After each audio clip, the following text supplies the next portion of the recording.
How's it going, everybody, and welcome to episode 346 of Master My Garden podcast. Now, this week's episode, I'm taking a deeper dive, and it's part of a kind of a two-part series on the weather. The one thing that we talk about as gardeners day in, day out, week in, week out, month in, month out, every year.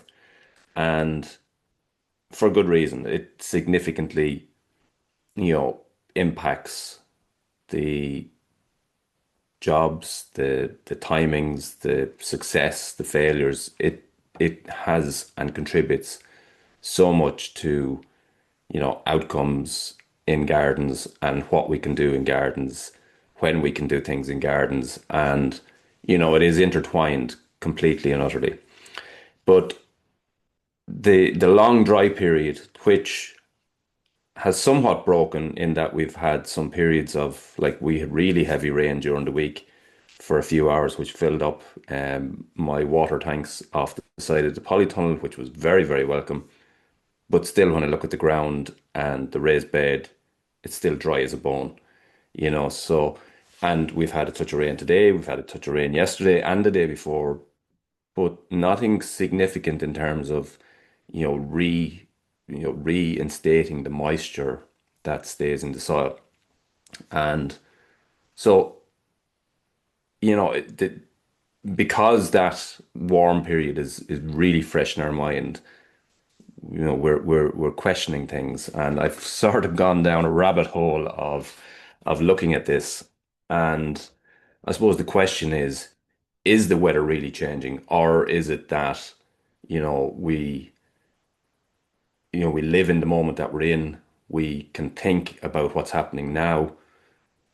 Autumn leaves are appearing on some trees. It has been really dry significantly. We're hearing of the fodder shortage in farming, the yields of certain crops, and I've seen evidence and it has been a really tough year. But I won't get into that because we've kind of covered that.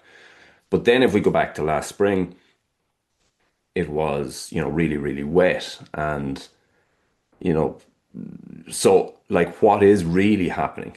If we look at 12 months, what is really happening? And I suppose I've mentioned before where I think what's happening is that we're getting more and more intense periods of something, intense periods of drought, longer periods of drought, um, winter time, or not always, but as I'll show you in a minute, but longer periods of rain. So in Ireland, it's not that we're not getting enough rain. We are getting adequate rain to do anything, to grow anything that we want, but it's not falling at necessarily the right times all the time. Temperatures changing, yes, for sure, but there's caveats to that as well. So I delved quite deeply into Met Éireann's kind of observations and recordings, and with that, you kind of formulate something that gives you a picture of what's happening. And so today we're going to kind of look at what is actually happening. And then next week we look at what we can do or what might influence, what changes might we make to influence what is actually happening. So yeah, is the weather changing? What can we do differently? And is Ireland becoming wetter or is it becoming drier? Over the last year, I can tell you that loads of people have said to me, Ireland's becoming very dry. And they've said that over the last 2 months when it has been dry. And if you went back to last spring, people have said, Ireland is just getting so wet. It's wet all the time. You know, so neither one is accurate because it's in that moment and it's what we're dealing with at that point in time. It's where our memory allows us to go. And, I turned 50 back in July. And, over the years, my mum has always said that the year I was born, the month coming up to me being born, the month after was extremely dry, extremely hot, extremely warm. Very, very similar to this year. And like that's 50 years ago. So, the things that we're experiencing, we, we're acutely aware of them at that moment, but are they, you know, they're not necessarily, a trend. There is caveats to everything. So to look at the facts, Ireland is simply not getting drier or wetter than it was. Or is it having more storms? Now, storms are being named, I think possibly more frequently. Somebody might correct me on that, but they're being named. So they're a lot more, they're a lot more in our, I suppose, in our information field all the time. So we hear a few days out that storm something or other that's named is brewing, away from Ireland, and it's going to hit on certain day.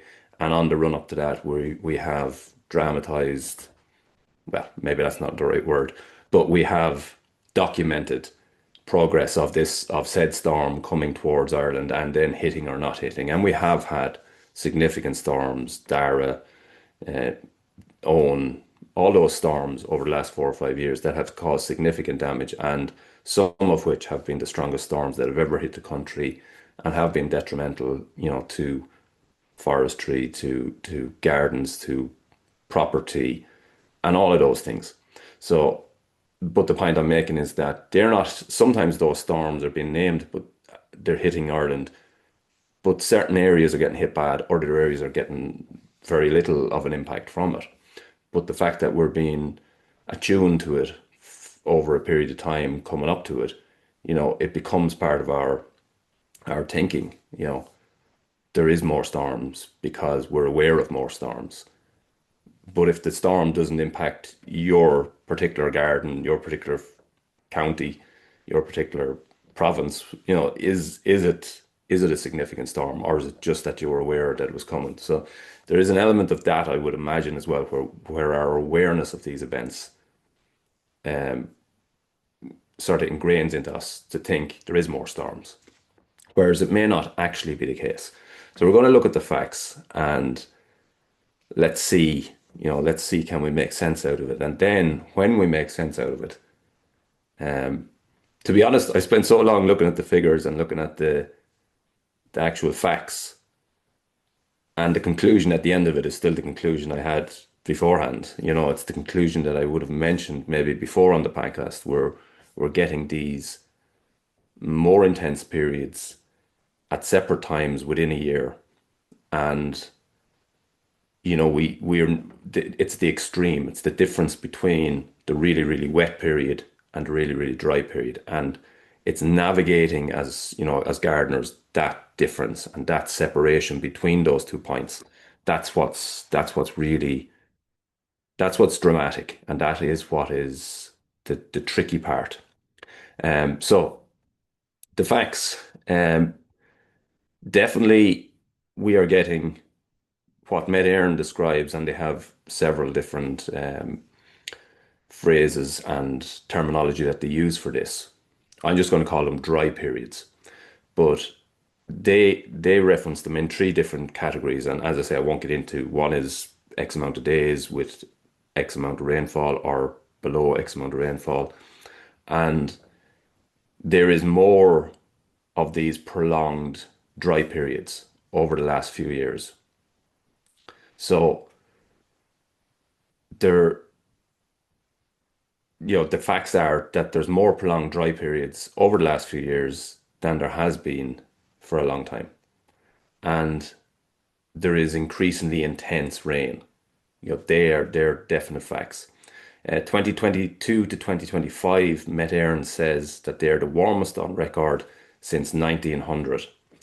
And so that's in terms of a snapshot, that's, it's a relatively long time. So you get to see, relatively long. It's not infinitely long, or it doesn't mean that these things haven't been seen before, but definitely it is, it's a good snapshot since 1900. 2023 was the warmest year on record overall since 1900. 2024 was the fourth warmest on record. 2025 was the second warmest on record. The 2026, as it stands today, on the face of it, looks like it has been a really warm year. But what would happen, say, for example, if we got a really cold November and December, your average, so across those things, it's the average. The average is that 2023 was the warmest year. 2024 was the fourth warmest. 2025 was the second warmest. Now that says that the last few years are the warmest on record over a relatively long period, 120 something years. So, Ireland is getting warmer, clearly, over these few years. As I say, where it was 50 years ago, 100 years ago, 200 years ago, it may have had these things.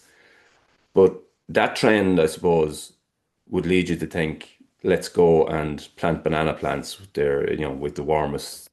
2023 was the warmest on record. 2024 was the fourth warmest on record. Let's go plant bananas, put our cannas out, all of those things. But it still doesn't mean that, we didn't have periods of frost. So the snapshot says we're warmer. The rain in Ireland is, you know, again, people say it's getting wetter, but in 2021, rainfall was below average. 2024 was below average, but yet still in those years, we had some of the wettest months on record. So there's loads of contradictions in it. Prolonged dry spells, as Met Éireann defines them in 2021, we had 45 separate dry spells, and you can look up terminology on Met Éireann. They'll give details of how they determine those, and they have three separate categories of dry, drought, and prolonged drought. And but 2021 had 45 separate dry spells. I think separate dry spells might be defined as 15 days with minute amounts of rain. So they have weather stations across the country. So in these various weather stations, there was 45 periods of dry spells where there was long periods of time where there was no rain. 2022, that figure was 47. 2025, that figure was quite a lot more in 64. But strangely, that really long period, a lot of those dry period months were between January and August. So if you remember back to the spring of last year, it was almost perfect in terms of growing. Everything, windows wise, everything was just perfect. The February wasn't too wet or too cold. March just got up and running, and spring hit really early, and it continued right up until June. And that was like, in terms of growing, it was the perfect spring. But all of those dry periods were in the first half of the year.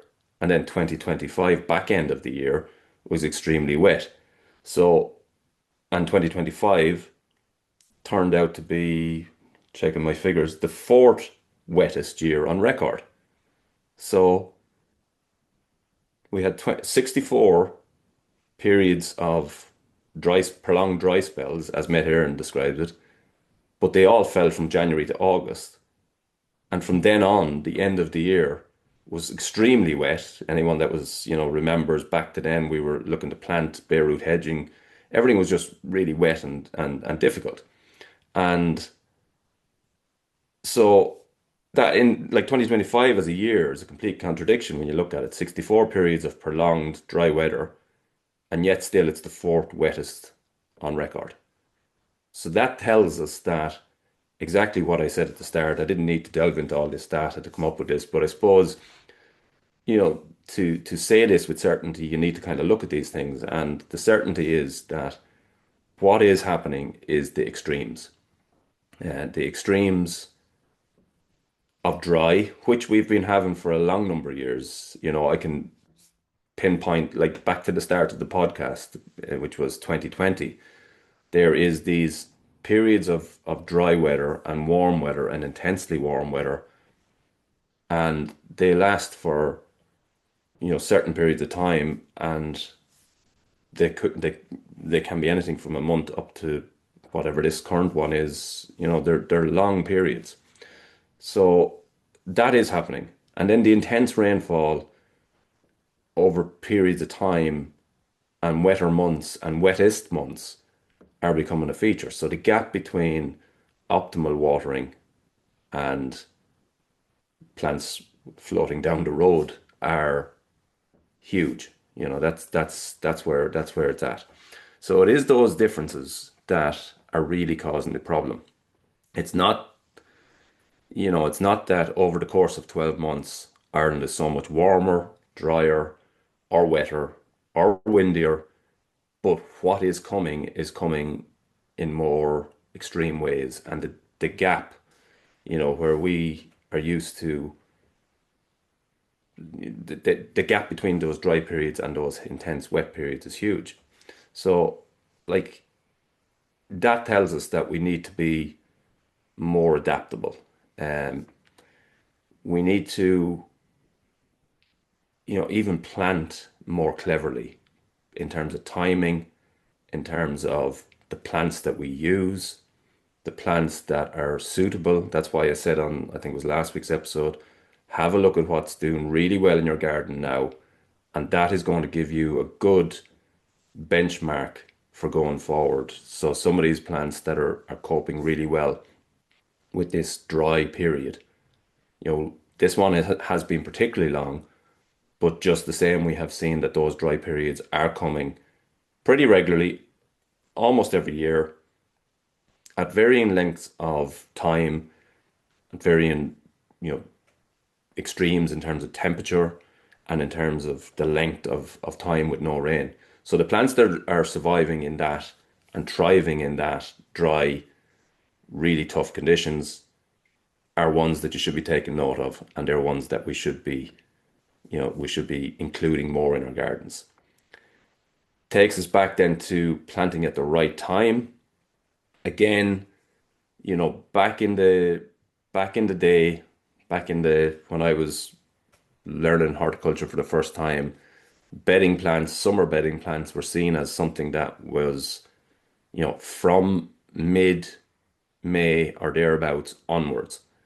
So this spring was wet and cold and crappy, and all the communions and confirmations happen in March and February, March, and into early April, and everyone goes out and gets the bedding plants. They're being provided for in the garden centres, but in reality, it's too early. It's too wet, too cold, potential for late frost. So the planting window for them should be, you know, middle of May, early May to middle of June. That's kind of the old time. The other thing was if you planted, so back in the day, the best planting window for basically all trees and shrubs was the autumn planting window. And the reason for that was you could plant in that autumn period, September, October, November, and the plants got that period where it was, generally speaking, not overly hot. There was still good ground temperature. So you would get a little bit of root growth, a little bit of root development, a little bit of establishment. And then going into the following spring, if the spring came very wet, the plant is established. If the summer came dry, or we got that prolonged period of dry, the plant was a little bit more established. So September, and it was in the when containerization of plants came, that kind of phraseology changed. The recommendation then was you plant 12 months of the year, and you can be really successful planting 12 months of the year, and you can buy your plants 12 months of the year, through your garden centers and your nurseries. But what is the optimum time, and why is that the optimum time? So the optimum time for planting trees, shrubs, and all that is September, October. That means, as I said, you'll get a little bit of establishment, and let's say the spring and summer comes the way it has just done. So you plant in September a shrub or whatever it is, a tree or whatever, and you get them in September, and they get some reasonable root development through September, October, maybe into November. And then they're established.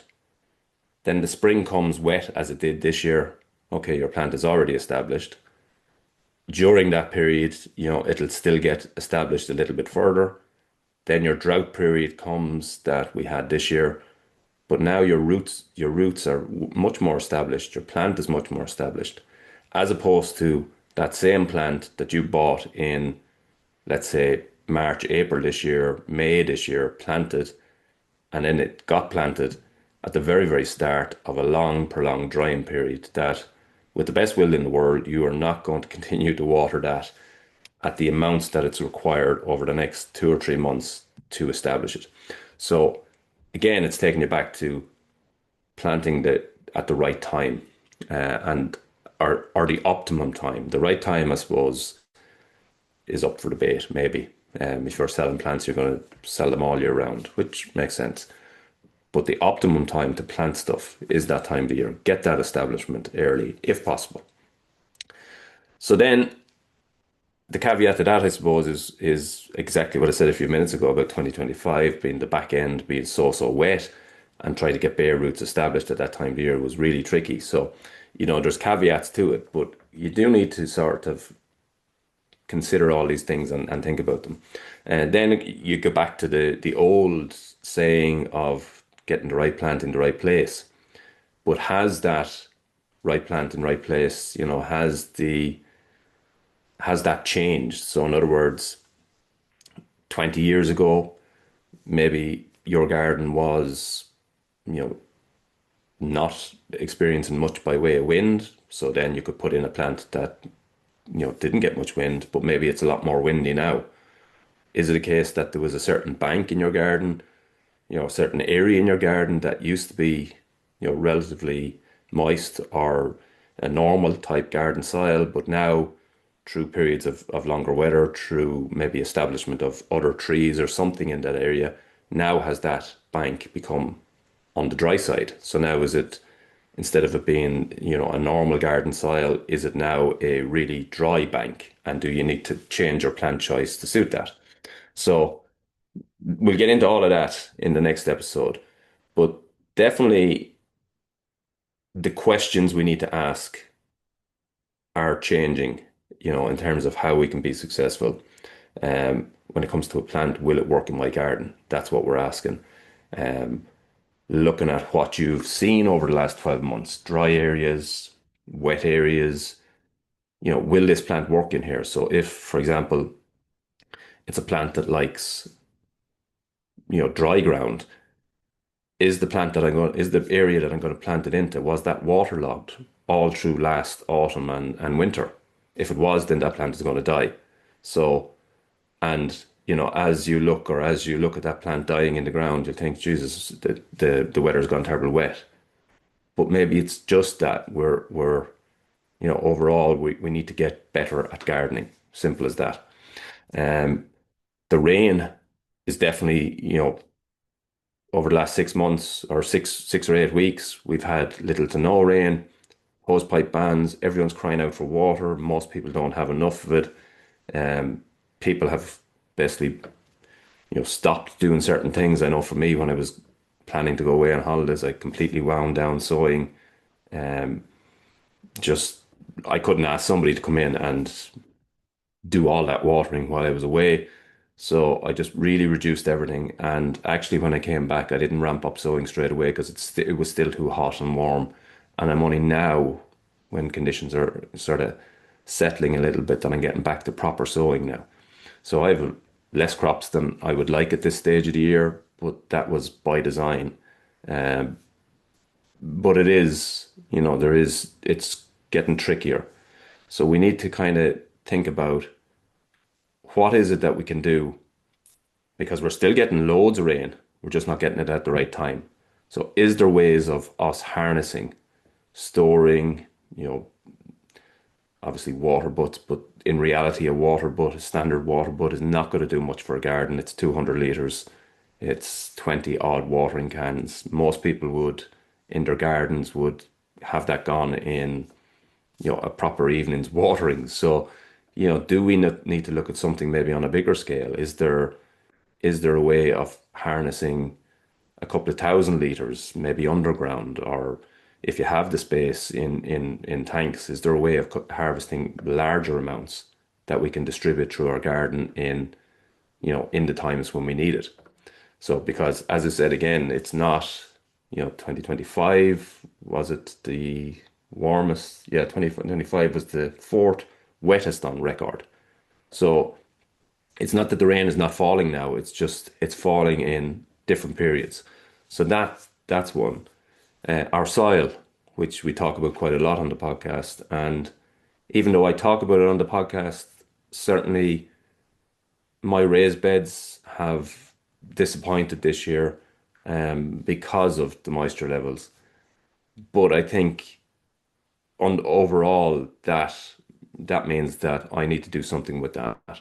So, I need to add more organic matter into that soil. I need to ensure that it's covered a little bit more. Like I've planted all my onions in, they were going on holidays, they were growing brilliantly. I was really, really happy with how they were progressing.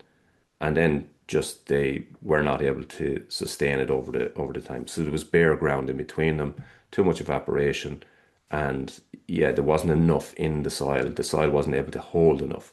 So I need to do something about increasing the, organic matter, the biomass in that soil over the next while. Mulch is going to be our friend, and we'll talk about all those strategies next in the next episode.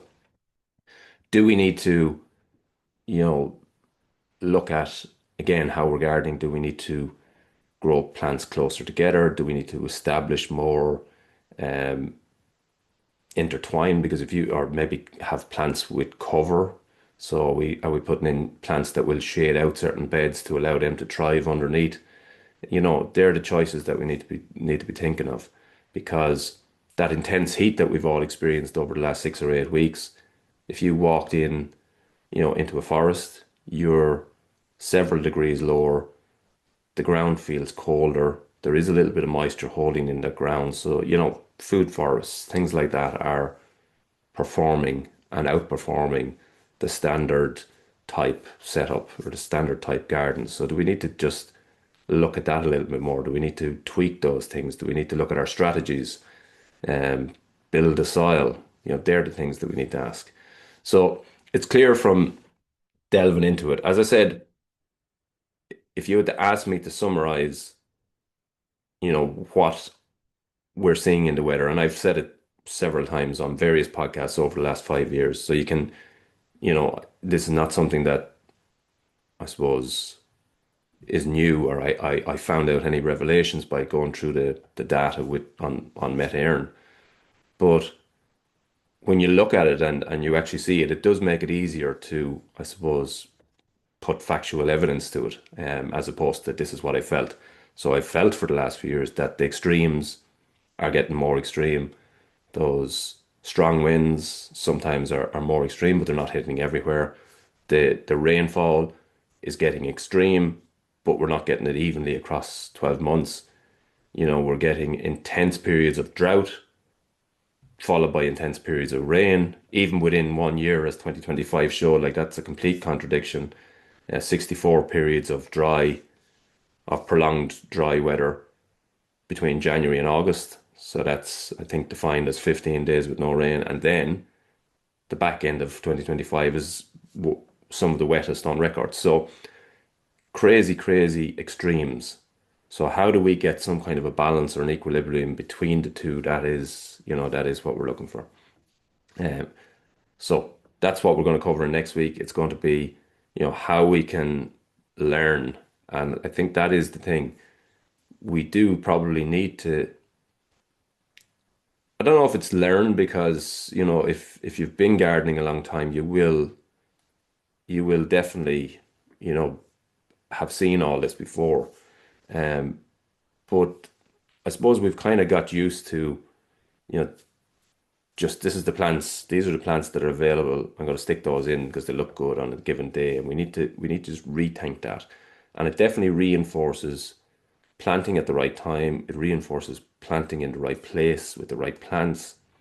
It maybe needs to look at the systems that we use in terms of water storage, in terms of irrigation, in terms of soils, building resilient soils, uh, adding organic matter, adding biomass, adding more wood chip, and building up a way of storing water. As I say, a forest is a great example. You walk through there, it hasn't got the rain. It has high demand from all the trees, but if you scratch back the surface within any forest over the last 6 or 8 weeks, and you will find moisture in the ground. So there's learnings there. Is there things that we can take from that that we can, bring into our gardens? So, yeah, I just wanted to, it's possibly a boring episode. I don't know. Tell me what you think. I know a lot of messages over the last couple of weeks about the 10 fruits for the garden, the 10 herbs, and the 10 vegetables for the garden. So lots of people message to say they were, naming off the fruit in their head before I named them, and that, they were on a similar list. So that is really good. This episode, it's slightly different, potentially a little bit boring, but I do think we need to learn from what we're seeing, because what we're seeing is extremes. And I know for me, definitely, like I've had a lot of failures in the garden this year, onions, fruit trees, um, even that, I mentioned last week about the blackbirds. Somebody else has messaged me since about the blackbirds, the thrushes, the deer, all causing problems in their gardens. So the blackbird for me is he's taking the fruit because he needs the moisture, but maybe I need to provide him with some other moisture that he doesn't want to take the fruit. Um, maybe that's it. Maybe there's little things like that. Maybe a wildlife pond in the garden adds, a drinking place for these mammals, for these birds, for these insects that just isn't there at the minute. And maybe that's a strategy. So that's the type of thing we'll be talking about next week. But I do think in order for me to, start this episode and tell you what I feel is happening, which is that there's extremes, I need to be able to show that it is actually true, and that it is factual, I guess, and that, you know, there is a trend, and that trend is over the last few years warmer at certain times, wetter um, at certain times, longer periods of drought. So the intensity and the longevity of these little events are more, and the difference between them is definitely more. So these prolonged periods followed by really intense rain, diving through the figures, there was certain periods over the last couple of years where certain weather stations in 24 hours recorded 80, 90, 100 mil of rain, 120 mil of rain, I think, on one of them. Like that's crazy levels of rain in one day. And an event like that could make, say, a month look like one of the wettest months, and maybe every other day in the month there was no rain. So, it is tricky. And when rain falls like that, it just disappears, it flows, it gets off, out of there as quick as possible because it has fallen so heavily so quickly. So we need to look at those things, and we need to kind of learn from them. And yeah, I think definitely there is new strategies, maybe strategies that were used years ago that are not used so much now, and they will definitely become more practical, in helping us garden in these times. So yeah, I don't know how that episode lands. I don't know how people feel about that episode. Please let me know, actually. It was great to hear that the other episodes, 10 fruits, 10 veg, 10 herbs, that they went down so well. But yeah, does this episode, is it interesting? Is it useful? I think the next one, where we look at what we can actually do to, to, I suppose, help your garden in these periods of heavy rain, heavy drought, etc., etc. That might be, how we translate and how we can use this information to help us better garden and be more successful. So, yeah, that's been this week's episode. It's really interesting to read all that information, to look at it and to see it. And as I say, it is probably has just reinforced what I already thought, but now I know because I've looked at it, and you can see it's evidence based, it's factual, based on Met Éireann's data. So yeah, really, really interesting. I hope you guys found it interesting as well. And that's been this week's episode. Thanks for listening, and until the next time, happy gardening.